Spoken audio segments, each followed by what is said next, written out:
A wicked voice to M.W. in remembrance of the last song at Palazzo Barbaro. Chi ha inteso intenda. They have been congratulating me again today on being the only composer of our days, of these days of deafening orchestral effects and poetical quackery, who has despised the new-fangled nonsense of Wagner and returned boldly to the traditions of Handel and Gluck and the divine Mozart, to the supremacy of melody and the respect of the human voice. Oh, cursed human voice, violin of flesh and blood, fashioned with the subtle tools, the cunning hands of Satan! O execrable art of singing, have ye not wrought enough mischief in the past, degrading so much noble genius, corrupting the purity of Mozart, reducing Handel to a writer of high-class singing exercises, and defrauding the world of the only inspiration worthy of Sophocles and Euripides, the poetry of the great poet Gluck? Is it not enough to have dishonored a whole century in idolatry of that wicked and contemptible wretch the singer, without persecuting an obscure young composer of our days, whose only wealth is his love of nobility in art, and perhaps some few grains of genius? And then they compliment me on the perfection with which I imitate the style of the great dead masters, or ask me very seriously whether, even if I could gain over the modern public to this bygone style of music, I could hope to find singers to perform it. Sometimes, when people talk as if they have been talking today, and laugh when I declare myself a follower of Wagner, I burst into a paroxysm of unintelligible, childish rage, and exclaim, "We shall see that some day." Yes, Sunday we shall see, for after all, may I not recover from this strangest of maladies? Is it still possible that the day may come when all these things shall seem but an incredible nightmare, the day when Ogier the Dane shall be completed, and men shall know whether I am a follower of the great master of the future, or the miserable singing masters of the past? I am but half bewitched, since I am conscious of the spell that binds me. My old nurse, far off in Norway, used to tell me that werewolves are ordinary men and women half their days, and that if, during that period, they become aware of their horrid transformation, they may find the means to forestall it. May not this be the case with me? My reason, after all, is free, although my artistic inspiration be enslaved, and I can despise and loathe the music I am forced to compose and the execrable power that forces me. Nay, is it not because I have studied with the doggedness of hatred this corrupt and corrupting music of the past, seeking for every little peculiarity of style and every biographical trifle merely to display its vileness? Is it not for this presumptuous courage that I have been overtaken by such mysterious, incredible vengeance? And meanwhile my only relief consists in going over and over again in my mind the tale of my miseries. This time I will write it, writing only to tear up, to throw the manuscript unread into the fire. And yet, who knows? As the last charged pages shall crackle and slowly sink into the red embers, perhaps the spell may be broken, and I may possess once again my long-lost liberty, my vanished genius. It was a breathless evening under the full moon, that implacable full moon beneath which, even more than beneath the dreamy splendor of noontide, Venice seemed to swelter in the midst of the waters, exhaling like some great lily mysterious influences which make the brain swim and the heart faint, a moral malaria, distilled, as I thought, from those languishing melodies, those cooling vocalizations which I had found in the musty music books of a century ago. I see that moonlit evening as if it were present. I see my fellow lodgers of that little artist's boarding house. The table on which they lean after supper is strewn with bits of bread, with napkins rolled in tapestry rollers, spots of wine here and there, and at regular intervals chipped pepper pots, stands of toothpicks, and heaps of those huge hard peaches which nature imitates from the marble shops of Pisa. The whole pensionful is assembled, and examining stupidly the engraving which the American etcher has just brought for me, knowing me to be mad about 18th century music and musicians, and having noticed, as he turned over the heaps of penny prints in the square of San Polo, that the portrait is of a singer of those days. A singer, thing of evil, stupid and wicked slave of the voice, of that instrument which was not invented by the human intellect, but begotten of the body, and which, instead of moving the soul, merely stirs up the dregs of our nature. For what is the voice but the beast calling, awakening that other beast sleeping in the depths of mankind, the beast which all great art has ever sought to chain up, as the archangel chains up in old pictures the demon with his woman's face? Oh, how could the creature attached to this voice and its victim, the singer, the great, the real singer who once ruled over every heart, be otherwise than wicked and contemptible? But let me try and get on with my story. I can see all my fellow boarders leaning on the table, contemplating the print, this effeminate beau, his hair curled into eye de pigeon, his sword passed through his embroidered pocket, seated under a triumphal arch somewhere among the clouds, surrounded by puffy cupids and crowned with laurels by a bouncing goddess of fame. I hear again all the insipid exclamations, the insipid questions about this singer. When did he live? Was he very famous? Are you sure, Magnus, that this is really a portrait? Etc., etc. And I hear my own voice, as if in the far distance, giving them all sorts of information, biographical and critical, out of a battered little volume, called The Theatre of Musical Glory, or Opinions upon the Most Famous Chapel Masters and Virtuosi of this Century, by Father Prosdocimo Sabatelli, Barnolite, Professor of Eloquence at the College of Modena and member of the Arcadian Academy, under the pastoral name of Evander Lilybin, Venice, 1785, with the approbation of the superiors.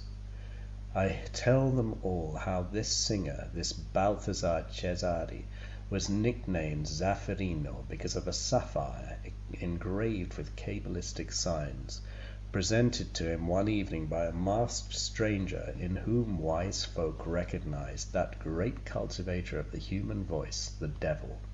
How much more wonderful had been this Zafarino's gifts than those of any singer of ancient or modern times, how his brief life had been but a series of triumphs, petted by the greatest kings, sung by the most famous poets, and finally, adds Father Prosdocimo, courted, if the great muse of history may incline her ear to the gossip of gallantry, by the most charming nymphs, even of the very highest quality. My friends glance once more at the engraving. More insipid remarks are made. I am requested, especially by the American young ladies, to play or sing one of Zafarino's favorite songs, for of course you know them, dear Maestro Magnus, you who have such a passion for all old music. Do be good and sit down to the piano. I refuse, rudely enough, rolling the print in my finger.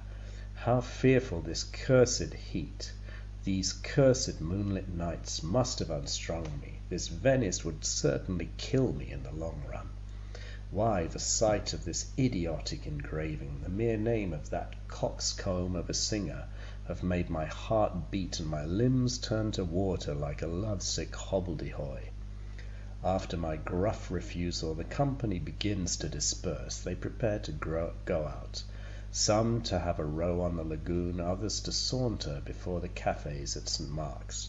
Family discussions arise, gruntings of fathers, murmurs of mothers, peals of laughter from young girls and young men, and the moon, pouring in by the wide-open windows, turns this old palace ballroom, nowadays an inn dining-room, into a lagoon, scintillating, undulating like the other lagoon, the real one, which stretches out yonder, furrowed by invisible gondolas and betrayed by the red prow lights.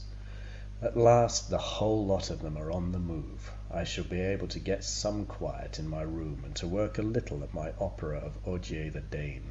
But no, conversation revives, and of all things about that singer, that Zafarino, whose absurd portrait I am crunching in my fingers. The principal speaker is Count Alvise, an old Venetian with dyed whiskers, a great check tie fastened with 2 pins and a chain, a threadbare patrician who is dying to secure for his lanky son that pretty American girl, whose mother is intoxicated by all his mooning anecdotes about the past glories of Venice in general and of his illustrious family in particular. Why in heaven's name must he pitch upon Zafarino for his mooning, this old duffer of a patrician? Zafarino, ah yes, to be sure, Balthazar Cesari called Zafarino, snuffles the voice of Count Alvise, who always repeats the last word of every sentence at least 3 times. Yes, Zafarino, to be sure, a famous singer of the days of my forefathers. Yes, of my forefathers, dear lady. Then a lot of rubbish about the former greatness of Venice, the glories of old music, the former conservatoires, all mixed up with anecdotes of Rossini and Donizetti, who he pretends to have known intimately. Finally, a story, of course containing plenty about his illustrious family. My great-grandaunt, the Procuratessa Vendramin, from whom we have inherited our estate of Mistra on the Brenta, a hopelessly muddled story apparently, full of digressions, but of which that singer Zafarino is the hero. The narrative little by little becomes more intelligible, or perhaps it is I who am giving it more attention. It seems, says the Count, that there was one of his songs in particular which was called the husband's air, l'aria dei mariti, because they didn't enjoy it quite as much as their better halves. My grand-aunt Pisana Regnier, married to the Procuratore Vendramin, was a patrician of the old school, of the style that was getting rare 100 years ago. Her virtue and her pride rendered her unapproachable. Zafarino, on his part, was in the habit of boasting that no woman had ever been able to resist his singing, which it appears had its foundation in fact. The ideal changes, my dear lady, the ideal changes a good deal from one century to another, and that his first song could make any woman turn pale and lower her eyes, the second make her madly in love, while the third song could kill her off on the spot, kill her for love there under his very eyes, if he only felt inclined. My grand-aunt Vendramin laughed when this story was told her, refused to go to hear this insolent dog, and added that it might be quite possible by the aid of spells and infernal pacts to kill the gentile donna, but as to making her fall in love with a lackey, never. This answer was naturally reported to Zafarino, who piqued himself upon always getting the better of anyone who was wanting in deference to his voice, like the ancient Romans, pacere subjectis et debellare superbos. You American ladies, who are so learned, will appreciate this little quotation from the divine Virgil. While seeming to avoid the Procuratessa Vendramin, Zafarino took the opportunity one evening at a large assembly to sing in her presence. He sang and sang and sang until the poor grand-aunt Pisana felt ill for love. The most skilful physicians were kept unable to explain the mysterious malady which was visibly killing the poor young lady, and the Procuratore Vendramin applied in vain to the most venerated Madonnas, and vainly promised an altar of silver with massive gold candlesticks to Saints Cosmas and Damian, patrons of the art of healing. At last the brother-in-law of the Procuratessa, Monsignor Almora Vendramin, Patriarch of Aquileia, a prelate famous for the sanctity of his life, obtained in a vision of St. Justina, for whom he entertained a particular devotion, the information that the only thing which could benefit the strange illness of his sister-in-law was the voice of Zafarino. Take notice that my poor grand-aunt had never condescended to such a revelation. The procuratore was enchanted at this happy solution, and his lordship the patriarch went to seek Zafarino in person, and carried him in his coach to the villa of Mistra, where the procuratessa was residing. On being told what was about to happen, my poor grand-aunt went into fits of rage, which were succeeded immediately by equally violent fits of joy. However, she never forgot what was due to her great position. Although sick almost unto death, she had herself arrayed with the greatest pomp, caused her face to be painted, and put on all her diamonds. It would seem as if she was anxious to affirm her full dignity before this singer. Accordingly, she received Zafarino reclining on a sofa which had been placed in the great ballroom of the villa of Mistra, and beneath the princely canopy, for the Vendramins, who had intermarried with the house of Mantua, possessed imperial fiefs and were princes of the Holy Roman Empire. Zafarino saluted her with the most profound respect, but not a word passed between them. Only the singer inquired from the procuratore whether the illustrious lady had received the sacraments of the church. Being told that the procuratessa had herself asked to be given extreme unction from the hands of her brother-in-law, he declared his readiness to obey the orders of his excellency, and sat down at once to the harpsichord. Never had he sung so divinely. At the end of the first song the procuratessa Vendramin had already revived most extraordinarily. By the end of the second she appeared entirely cured and beaming with beauty and happiness. But at the third air, the aria dei mariti no doubt, she began to change frightfully. She gave a dreadful cry and fell into the convulsions of death. In a quarter of an hour she was dead. Zafarino did not wait to see her die. Having finished his song, he withdrew instantly, took post-horses, and travelled night and day as far as Munich. People remarked that he had presented himself at Mistra dressed in mourning, although he had mentioned no death among his relatives. Also that he had prepared everything for his departure, as if fearing the wrath of so powerful a family. Then there was also the extraordinary question he had asked before beginning to sing, about the procuratessa having confessed and received extreme unction. No, thanks, my dear lady, no cigarettes for me, but if it does not distress you or your charming daughter, may I humbly beg permission to smoke a cigar? And Count Alvise, enchanted with his talent for narrative, and sure of having secured for his son the heart and the dollars of his fair audience, proceeds to light a candle, and at the candle one of those long black Italian cigars which require preliminary disinfection before smoking. If this state of thing goes on, I shall just have to ask the doctor for a bottle. This ridiculous beating of my heart and disgusting cold perspiration have increased steadily during Count Alvise's narrative. To keep myself in countenance among the various idiotic commentaries on this cock-and-bull story of a vocal coxcomb and a vapouring great lady, I begin to unroll the engraving and to examine stupidly the portrait of Zafarino, once so renowned, now so forgotten. A ridiculous ass, this singer, under his triumphal arch, with his stuffed cupids and the great fat winged kitchen maid crowning him with laurels.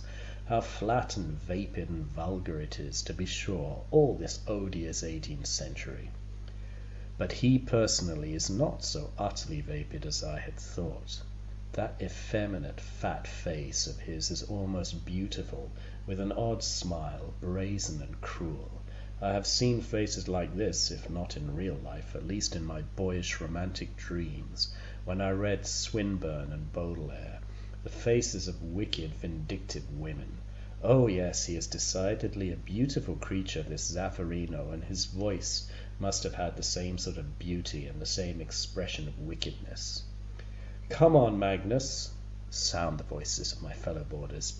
Be a good fellow and sing us one of the old chap's songs, or at least something or other of that day, and we'll make believe that it was the air with which he killed that poor lady. Oh yes, the aria dei mariti, the husband's air, mumbles old Alvise between the puffs of his impossible black cigar. My poor grand-aunt Pisana Vendramin, he went and killed her with those songs of his, with that aria dei mariti.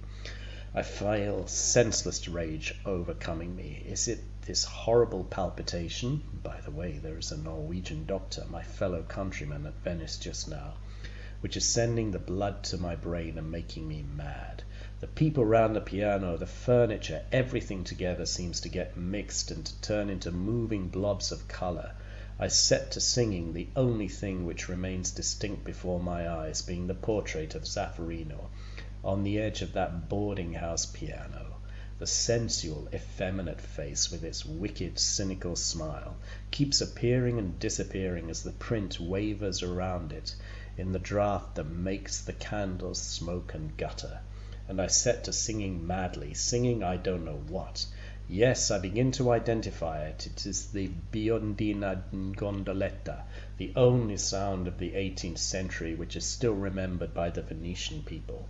I sing it, mimicking every old-school grace, shakes, cadences, languishingly swelled and diminished notes, and adding all manner of buffooneries, until the audience, recovering from its surprise, begins to shake with laughing, until I begin to laugh myself, madly, frantically, between the phrases of the melody, my voice finally smothered in this dull, brutal laughter. And then, to crown it all, I shake my fist at this long-dead singer, looking at me with his wicked woman's face, with his mocking, fatuous smile. Ah, you would like to be revenged on me also, I explain. You would like me to write you nice roulades and flourishes, and other nice aria dei mariti, my fine Zafarino. That night I dreamed a very strange dream. Even in the big half-furnished room, the heat and the closeness were stifling.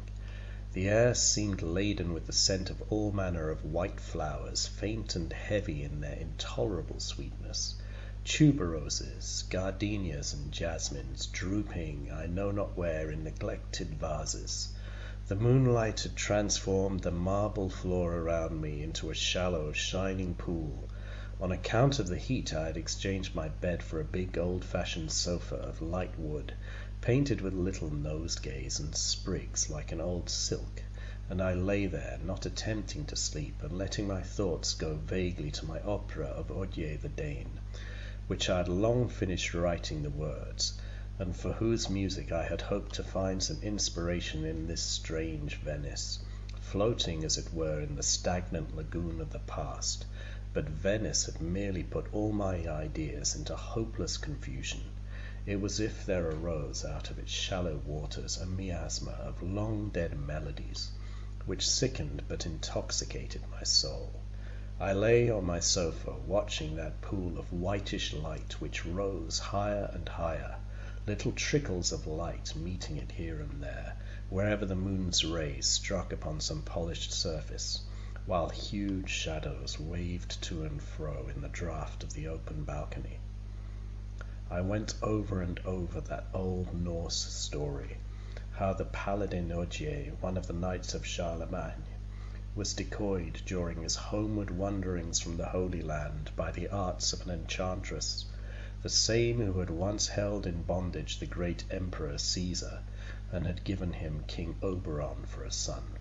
How Paget had tarried in that island only 1 day and 1 night, and yet when he came home to his kingdom he found all changed, his friends dead, his family dethroned, and not a man who knew his face, until at last, driven hither and thither like a beggar, a poor minstrel had taken compassion of his sufferings and given him all he could give, a song, the song of the prowess of a hero dead for hundreds of years, the paladin Paget the Dane.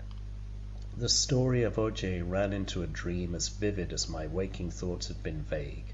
I was looking no longer at the pool of moonlight spreading round my couch, with its trickles of light and looming, waving shadows, but the frescoed walls of a great saloon. It was not, as I recognized in a second, the dining room of that Venetian palace now turned into a boarding-house.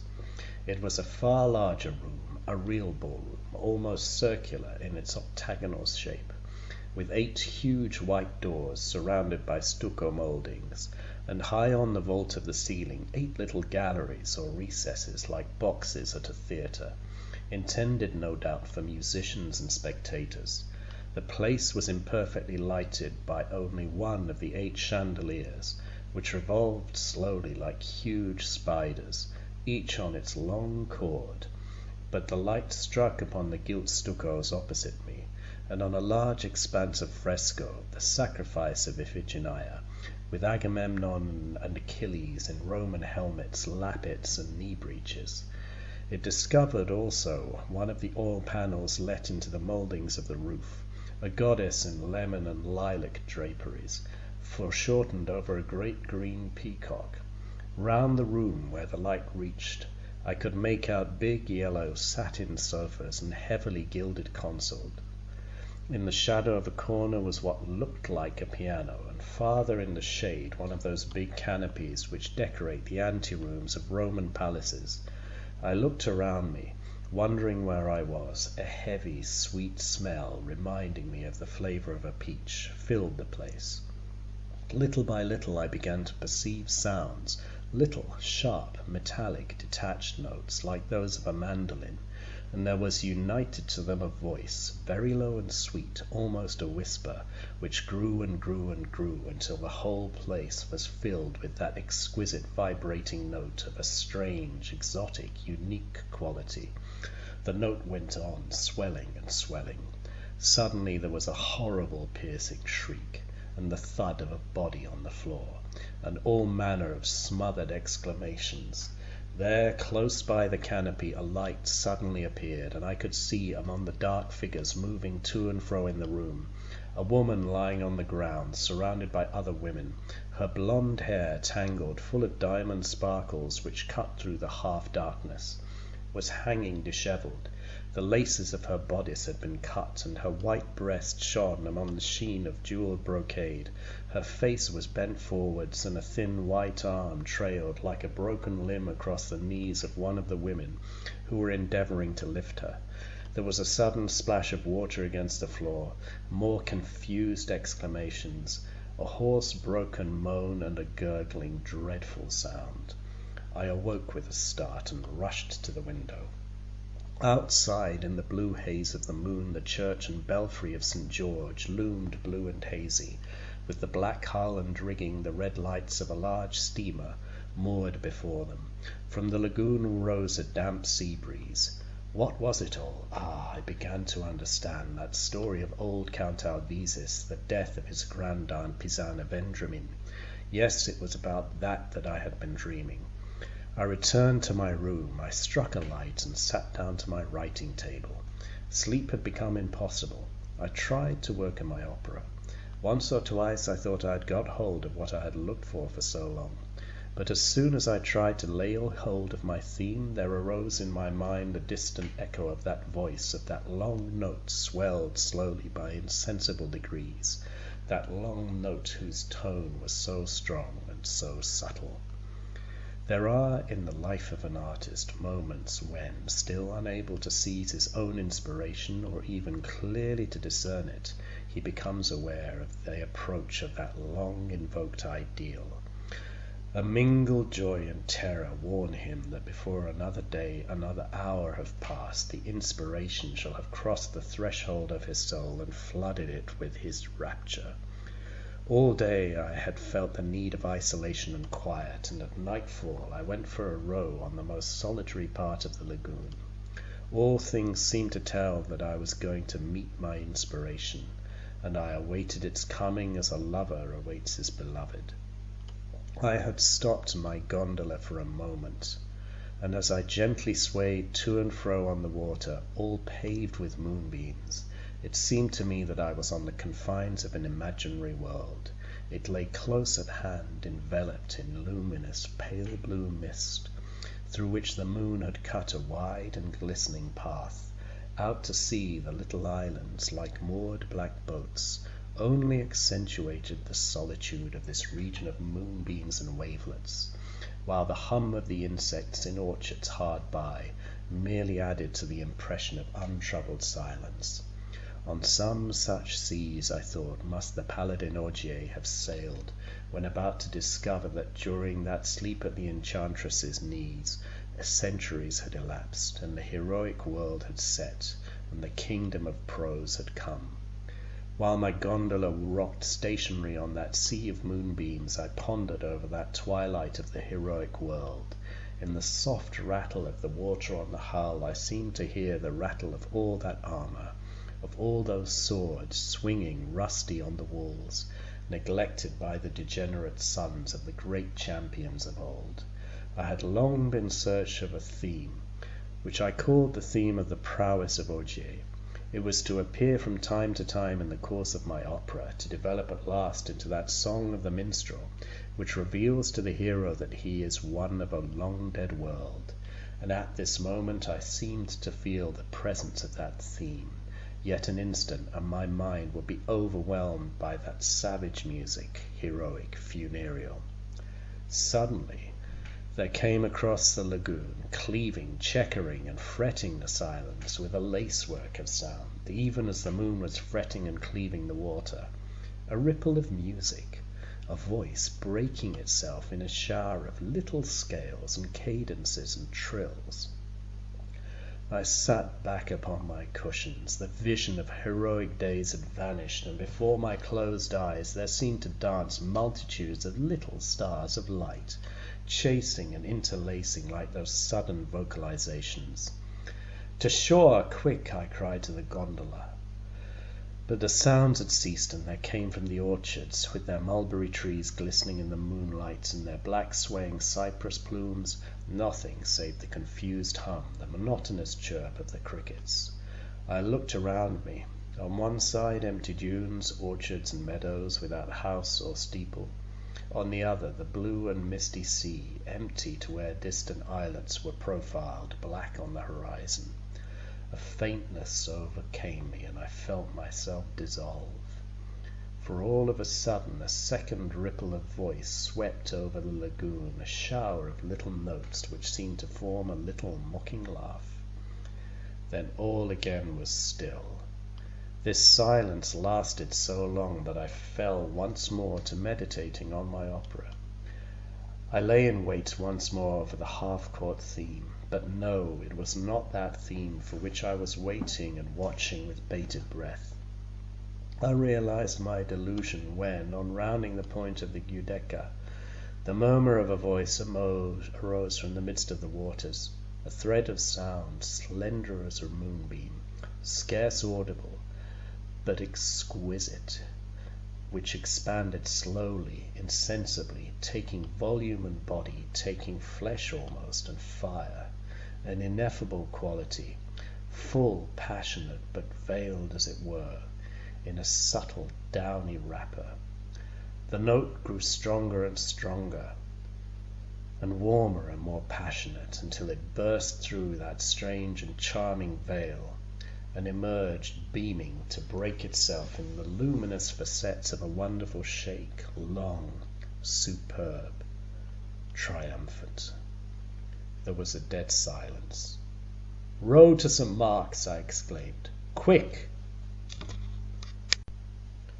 The gondola glided through the long, glittering track of moonbeams, and rent the great band of yellow reflected light mirroring the cupolas of St. Mark's, the lace-like pinnacles of the palace, and the slender pink belfry, which rose from the lit-up water to the pale and bluish evening sky. In the larger of the two squares, the military band was blaring through the last spirals of a crescendo of Rossini.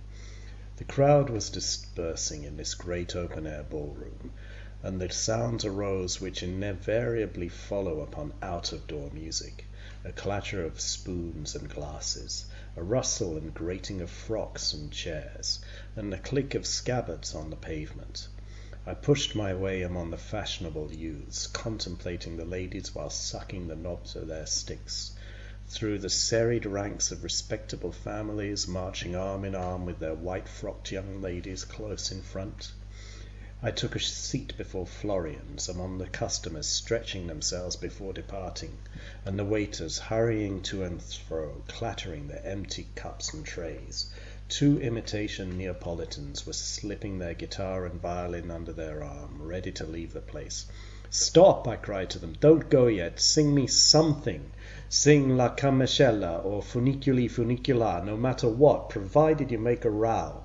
And as they screamed and scraped their utmost, I added, "But can't you sing louder, damn you? Sing louder, do you understand?" I felt the need of noise, of yells and false notes, of something vulgar and hideous to drive away that ghost voice which was haunting me.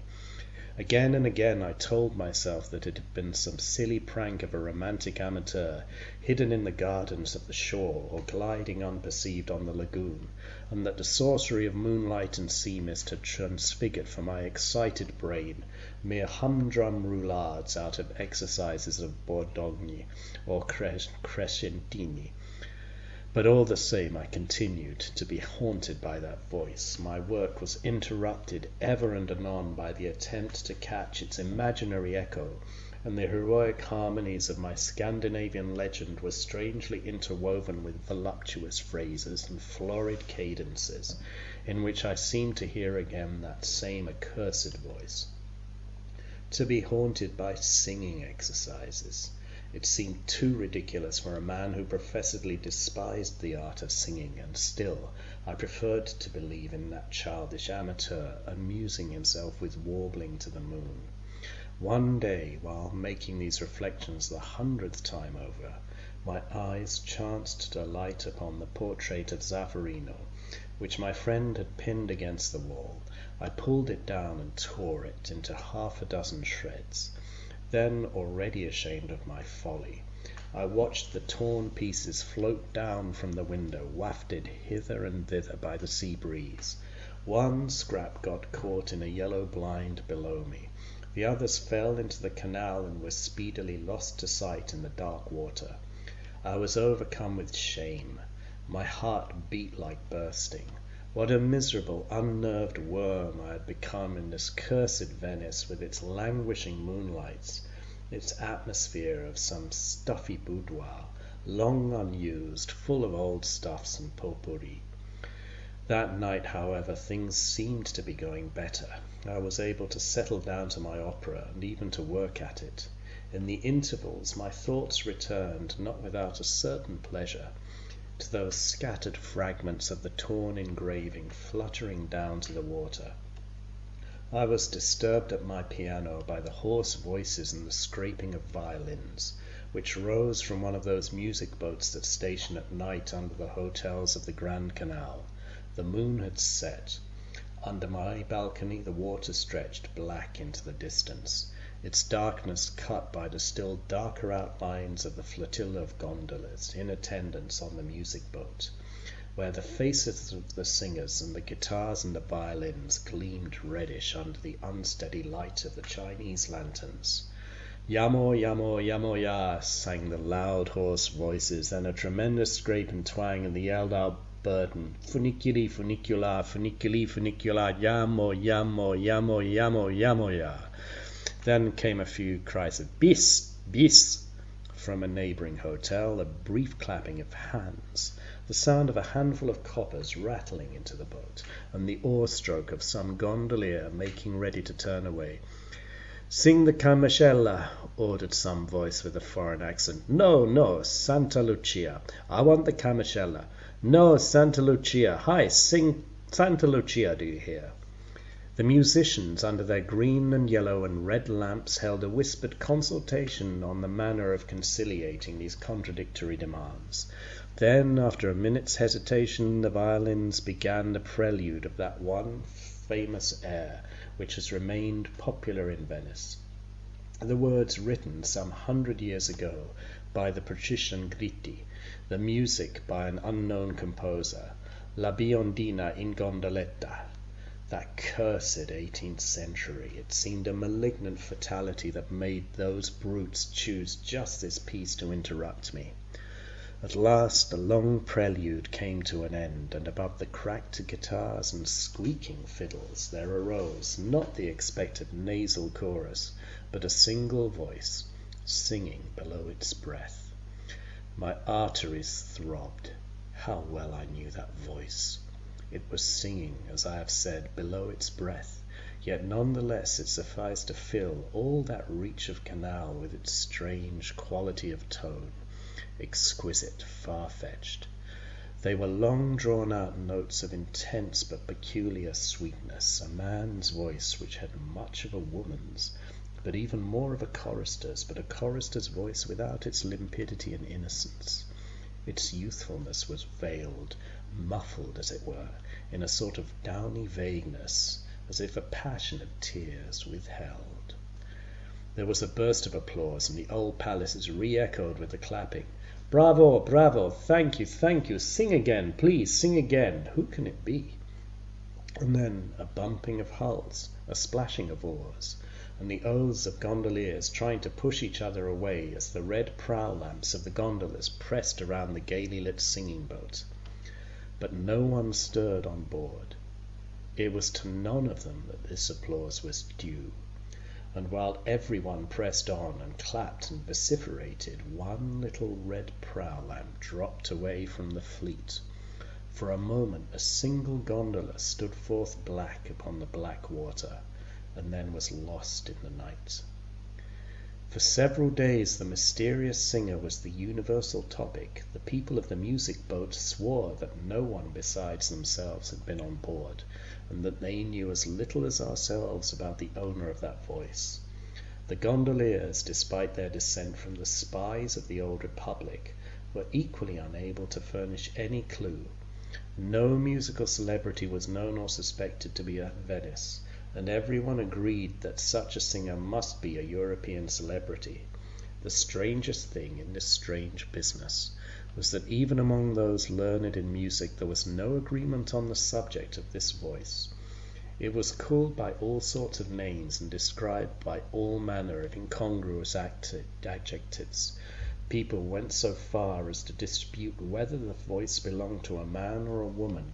Everyone had some new definition. In all these musical discussions I alone brought forward no opinion. I felt a repugnance, an impossibility almost, of speaking about that voice, and the more or less commonplace conjectures of my friend had the invariable effect of sending me out of the room. Meanwhile my work was becoming daily more difficult, and I soon passed from utter impotence to a state of inexplicable agitation. Every morning I arose with fine resolutions and grand projects of work, only to go to bed that night without having accomplished anything. I spent hours leaning on my balcony or wandering through the network of lanes with their ribbon of blue sky, endeavoring vainly to expel the thought of that voice, or endeavoring in reality to reproduce it in my memory.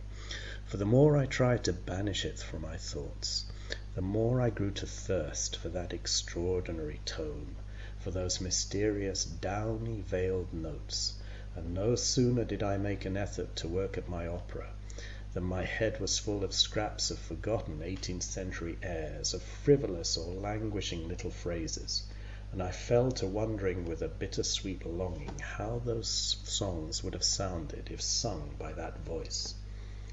At length it became necessary to see a doctor, from whom, however, I carefully hid away all the stranger symptoms of my malady. The air of the lagoons, the great heat, he advised cheerfully, had pulled me down a little. A little tonic and a month in the country with plenty of riding and no work would make me myself again. That old idler, Count Albise, who had insisted on accompanying me to the physician's, immediately suggested that I should go and stay with his son, who was boring himself to death superintending the maize harvest on the mainland. He could promise me excellent air, plenty of horses, and all the peaceful surroundings and delightful occupations of a rural life. Be sensible, my dear Magnus, and just go quietly to Mistra. Mistra, the name sent a shiver all down me. I was about to decline the invitation when a thought suddenly loomed vaguely in my mind. Yes, dear Count, I answered, I accept your invitation with gratitude and pleasure. I will start tomorrow for Mistra. The next day found me at Padua on my way to the villa of Mistra. It seemed as if I had left an intolerable burden behind me. I was, for the first time since how long, quite light of heart. The tortuous, rough-paved streets with their empty, gloomy porticos, the ill-plastered palaces with closed, discoloured shutters, the little rambling square with meagre trees and stubborn grass, the Venetian garden houses reflecting their crumbling graces in the muddy canal, the gardens without gates and the gates without gardens, the avenues leading nowhere, and the population of blind and legless beggars, of whining sacristans, which issued as if by magic from between the flagstones and dust heaps and weeds under the fierce August sun. All this dreariness merely amused and pleased me. My good spirits were heightened by a musical mass which I had the good fortune to hear at St. Anthony's. Never in all my days had I heard anything comparable, although Italy affords many strange things in the way of sacred music. Into the deep nasal chanting of the priests there had suddenly burst a chorus of children, singing absolutely independent of all time and tune, grunting of priests answered by squealing of boys, slow Gregorian modulations interrupted by jaunty barrel organ pipings, an insanely merry jumble of bellowing and barking, mewing and cackling and braying, such as would have enlivened a witches' meeting, or rather some medieval feast of fools. And to make the grotesqueness of such music still more fantastic and Hoffman-like, there was, besides, the magnificence of the piles of sculptured marbles and gilded bronzes, the tradition of the musical splendor for which St. Anthony's had been famous in days gone by. I had read in old travellers, Lalande and Burney, that the Republic of St. Mark had squandered immense sums not merely on the monuments and decoration, but on the musical establishment of its great cathedral of terra firma. In the midst of this ineffable concert of impossible voices and instruments, I tried to imagine the voice of Guadagni, the soprano for whom Gluck had written Che farò senza Euridice, and the fiddle of Tartini, that Tartini with whom the devil had once come and made music.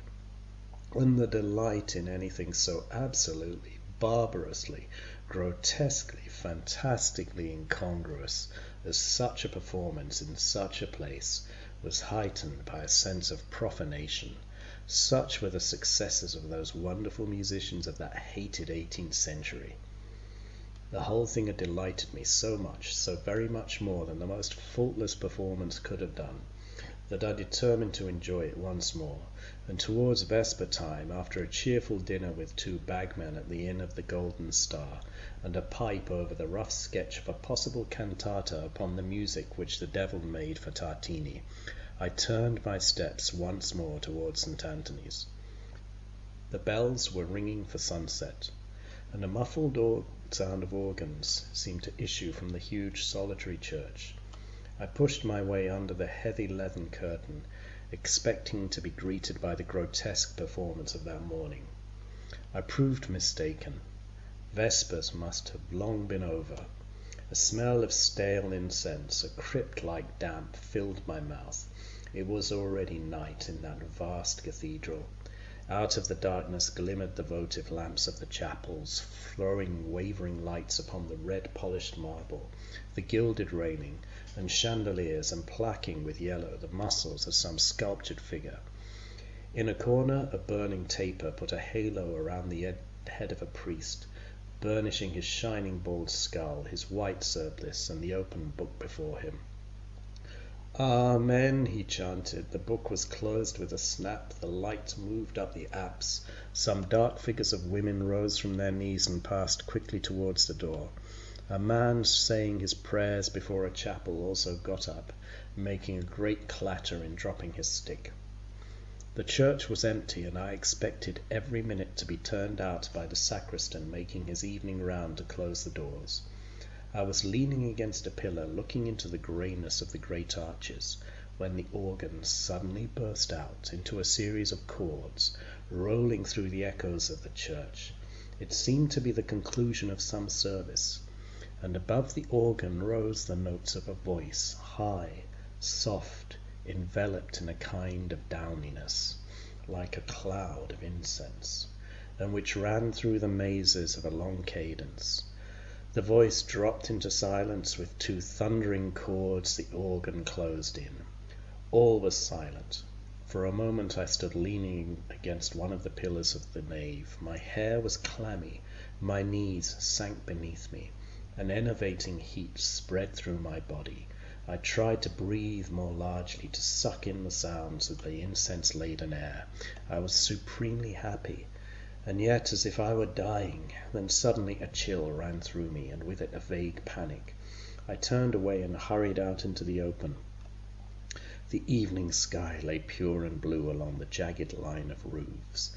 The bats and swallows were wheeling about, and from the belfries all around, half drowned by the deep bell of St. Anthony's, jangled the peal of the Ave Maria. "You really don't seem well," young Count Alvise had said the previous evening as he welcomed me, in the light of a lantern held up by a peasant in the weedy back garden of the villa of Mistra. Everything had seemed to me like a dream. The jingle of the horses' bells, driving in the dark from Padua, as the lanterns swept the acacia hedges with their wide yellow light, the grating of the wheels on the gravel, the supper table, illumined by a single petroleum lamp for fear of attracting mosquitoes, where a broken old lackey in an old stable jacket handed round the dishes among the fumes of onion, Alvise's fat mother gabbling dialect in a shrill benevolent voice behind the bullfights on her fan, the unshaven village priest perpetually fidgeting with his glass and foot, and sticking one shoulder up above the other. And now in the afternoon I felt as if I had been in this long, rambling, tumble-down villa of Mistra, a villa 3/4 of which was given up to the storage of grain and garden tools, or to the exercise of rats, mice, scorpions, and centipedes. All my life, as if I had always sat there in Count Alvise's study, among the pile of undusted books on agriculture, the sheaves of accounts, the samples of grain and silkworm seed, the ink stains and the cigar ends, as if I had never heard of anything save the cereal basis of Italian agriculture, the diseases of maize, the peronospora of the vine, the breeds of bullocks, and the iniquities of farm labourers, with the blue cones of the Eugenian hills closing in the green shimmer of plain outside the window. After an early dinner, again with the screaming gabble of the fat old countess, the fidgeting and shoulder-raising of the unshaven priest, the smell of fried oil and stewed onions, Count Alvise made me get into the cart beside him and whirled me along amongst clouds of dust, between the endless glister of poplars, acacias, and maples, to one of his farms. In the burning sun, some 20 or 30 girls in coloured skirts, laced bodices, and big straw hats were threshing the maize on the big red brick threshing floor, while others were winnowing the grain in great sieves. Young Alvise III, the old one was Alvise II, everyone is Alvise, that is to say Louis, in that family. The name is on the house, the carts, the barrows, the very pails. Picked up the maize, touched it, tasted it, said something to the girls that made them laugh, and something to the head farmer that made him look very glum, and then led me into a huge stable where some 20 or 30 white bullocks were stamping, switching their tails, hitting their horns against the mangers in the dark. Alvise III patted each, called him by his name, gave him some salt or a turnip, and explained which was the Mantuan breed, which the Apulian, which the Romagnolo, and so on. Then he bade me jump into the trap, and off we went again through the dust, among the hedges and the ditches, till we came to some more brick farm buildings with pinkish roofs smoking against the blue sky.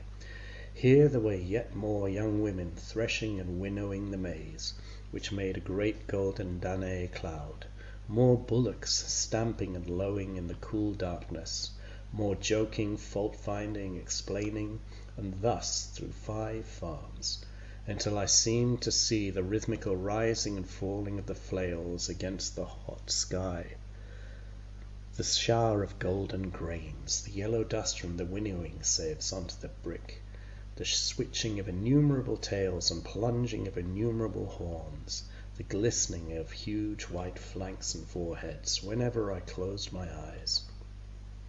"A good day's work," cried Caltagirve, stretching out his long legs with the tight trousers riding up over the Wellington boots. "Mamma, give us some aniseed syrup after dinner. It's an excellent restorative and precaution against the fevers of this country." "Oh, you've got fever in this part of the world, have you? Why, your father said the air was so good." "Nothing, nothing," said the old countess. "The only thing to be dreaded are mosquitoes. Take care to fasten your shutters before lighting the candle." "Well," rejoined young Alvise with an effort of conscience, "of course there are fevers, but they needn't hurt you. Only don't go out into the garden at night if you don't want to catch them. Papa told me that you have fancies for moonlit rambles. It won't do in this climate, my dear fellow, it won't do. If you must stalk around at night, being a genius, take a turn inside the house. You can get quite exercise enough." After dinner the aniseed syrup was produced, together with brandy and cigars, and they all sat in the long, narrow, half-furnished room on the first floor, the old countess knitting a garment of uncertain shape and destination, the priest reading out the newspaper, Count Alvise puffing at his long, crooked cigar and pulling the ears of a long, lean dog with a suspicion of mange and a stiff eye. From the dark garden outside rose the hum and whir of countless insects, and the smell of the grapes which hung black against the starlit blue sky on the trellis. I went to the balcony. The garden lay dark beneath. Against the twinkling horizon stood out the tall poplars. There was the sharp cry of an owl, the barking of a dog, a sudden whiff of warm, enervating perfume, a perfume that made me think of the taste of certain peaches and suggested thick, white, wax-like petals. I seemed to have smelt that flower once before. It made me feel faint, almost languid. "I'm very tired," I said to Count Alvise. "See how feeble we city folk have become." But despite my fatigue, I found it quite impossible to sleep. The night seemed perfectly stifling. I'd felt nothing like it in Venice. Despite the injunctions of the Countess, I opened the solid wooden shutters, hermetically closed against mosquitoes, and looked out. The moon had risen, and beneath it lay the big lawns, the rounded tree-tops bathed in a blue luminous mist, every leaf glistening and trembling in what seemed a heaving sea of light. Beneath the window was the long trellis with the white shining piece of pavement under it. It was so bright that I could distinguish the green of the vine leaves, the dull red of the catalpa flowers. There was in the air a vague scent of cut grass, of ripe American grapes, of that white flower, it must be white, which made me think of the taste of peaches, all melting into the delicious freshness of falling dew. From the village church came the stroke of one. Heaven knows how long I had been vainly attempting to sleep. A shiver ran through me, and my head suddenly filled as with the fumes of some subtle wine. I remembered all those weedy embankments, those canals full of stagnant water, the yellow faces of the peasants. The word malaria returned to my mind. No matter. I remained leaning on the window with a thirsty longing to plunge myself into this blue moon mist, this dew and perfume and silence, which seemed to vibrate and quiver like the stars that strewed the depths of heaven. What music even Wagner's, or of that great singer of starry nights, the divine Schumann, what music could ever compare with this great silence, with this great concert of voiceless things that sing within one's soul? As I made this reflection, a note, high, vibrating, and sweet, rent the silence. which immediately closed around it. I leaned out of the window, my heart beating as though it must burst. After a brief space the silence was cloven once more by that note, as the darkness is cloven by a falling star, or a firefly rising slowly like a rocket. But this time it was plain that the voice did not come, as I imagined, from the garden, but from the house itself, from some corner of this rambling old villa of Mistra. Mistra, Mistra, the name rang in my ears, and I began at length to grasp its significance, which seems to have escaped me till then. Yes, I said to myself, it is quite natural. And with this odd impression of naturalness was mixed a feverish, impatient pleasure. It was as if I had come to Mistra on purpose, and that I was about to meet the object of my long and weary hopes. Grasping the lamp with its singed green shade, I gently opened the door and made my way through a series of long passages and of big empty rooms, in which my steps re-echoed as in a church, and my light disturbed whole swarms of bats. I wandered at random farther and farther from the inhabited part of the buildings. This silence made me feel sick. I gasped as under a sudden disappointment. All of a sudden there came a sound. Chords, metallic, sharp, rather like the tone of a mandolin, close to my ear. Yes, quite close. I was separated from the sounds only by a partition. I fumbled for a door. The unsteady light of my lamp was insufficient for my eyes, which were swimming like those of a drunkard. At last I found a latch, and after a moment's hesitation I lifted it and gently pushed open the door. At first I could not understand what manner of place I was in. It was dark all around me, but a brilliant light blinded me, a light coming from below and striking the opposite wall. It was as if I had entered a dark box in a half-lighted theatre. I was, in fact, in something of the kind, a sort of dark hole with a high balustrade, half hidden by an updrawn curtain. I remembered those little galleries or recesses for the use of musicians or lookers-on, which exist under the ceiling of the great ballrooms in certain old Italian palaces. Yes, it must have been one like that. Opposite me was a vaulted ceiling covered with gilt mouldings, which framed great time-blackened canvases, and lower down, in the light thrown up from below, stretched a wall covered with faded frescoes. Where had I seen that goddess in lilac and lemon draperies, foreshortened over a big green peacock?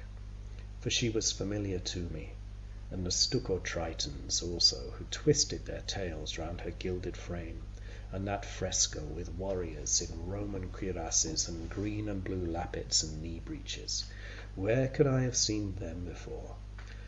I asked myself these questions without experiencing any surprise. Moreover, I was very calm, as one is calm sometimes in extraordinary dreams. Could I be dreaming? I advanced gently and leaned over the balustrade. My eyes were met at first by the darkness above me, where, like gigantic spiders, the big chandeliers rotated slowly, hanging from the ceiling. Only one of them was lit, and its Murano glass pendants, its carnations and roses, shone opalescent in the light of the guttering wax. This chandelier lighted up the opposite wall, and that piece of ceiling with the goddess and the green peacock. It illumined, but far less well, a corner of the huge room, where, in the shadow of a kind of canopy, a little group of people were crowding round a yellow satin sofa, of the same kind as those that lined the walls. On the sofa, half screened from me by the surrounding persons, a woman was stretched out, the silver of her embroidered dress and the rays of her diamonds gleaming and shot forth as she moved uneasily. And immediately under the chandelier, in the full light, a man stooped over a harpsichord, his head bent slightly, as if collecting his thoughts before singing. He struck a few chords and sang. Yes, sure enough, it was the voice that had so long been persecuting me. I recognized at once that delicate, voluptuous quality, strange, exquisite, sweet beyond words, but lacking all youth and clearness. That passion veiled in tears which had troubled my brain that night on the lagoon, and again on the Grand Canal singing the Biondina, and yet again only 2 days since in the deserted cathedral of Padua. But I recognized now what seemed to have been hidden me till then, that this voice was what I cared for most in all the wide world. The voice wound and unwound itself in long, languishing phrases, in rich, voluptuous rifioraturas, all fretted with tiny scales and exquisite, crisp shakes.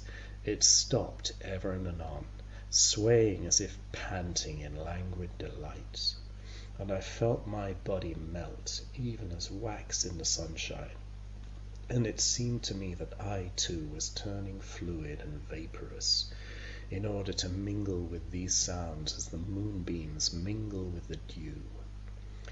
Suddenly from the dimly lighted corner by the canopy came a little piteous wail, then another followed and was lost in the singer's voice, during a long phrase on the harpsichord, sharp and tinkling. The singer turned his head towards the dais, and there came a plaintive little sob, but he, instead of stopping, struck a sharp chord, and with a fret of voice, so hushed as to be scarcely audible, slid softly into a long cadenza. At the same moment he threw his head backward, and the light fell full upon the handsome, effeminate face, with its ashy pallor and big black brows, of the singer Zafarino. At the sight of that face, sensual and sullen, of that smile which was cruel and mocking like a bad woman's, I understood, I knew not why, by what process, that his singing must be cut short, that the accursed phrase must never be finished. I understood that I was before an assassin, that he was killing this woman and killing me also with his wicked voice.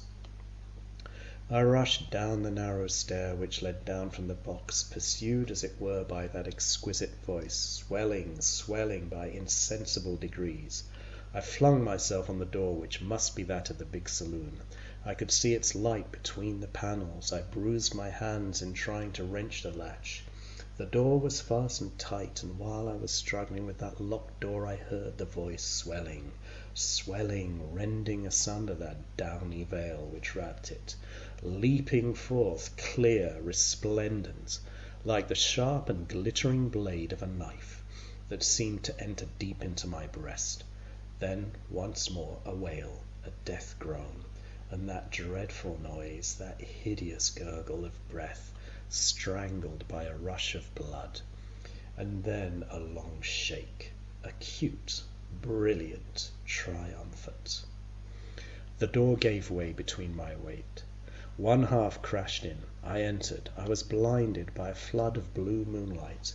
It poured in through 4 great windows, peaceful and diaphanous, a pale blue mist of moonlight, and turned the huge room into a kind of submarine cave, paved with moonbeams, full of shimmers of pools of moonlight. It was as bright as midday, but the brightness was cold, blue, vaporous, supernatural. The room was completely empty, like a great hayloft. Only there hung from the ceiling the ropes which had once supported a chandelier, and in a corner, among stacks of wood and heaps of Indian corn, whence spread a sickly smell of damp and mildew, there stood a long, thin harpsichord with spindle legs, and its cover cracked from end to end. I felt all of a sudden very calm.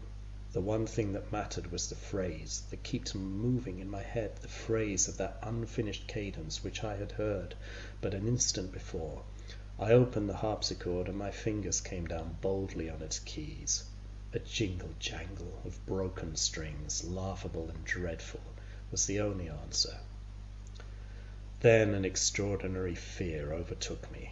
I clambered out of one of the windows, I rushed up the garden, and wandered through the fields, among the canals and the embankments, until the moon had set and the dawn began to shiver, followed, pursued forever by that jangle of broken strings. People expressed much satisfaction at my recovery. It seems that one dies of these fevers. Recovery? But have I recovered? I walk and eat and drink and talk. I can even sleep.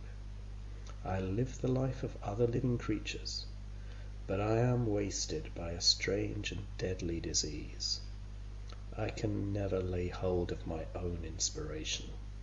My head is filled with music, which is certainly by me, since I had never heard it before, but which is still not my own, which I despise and abhor.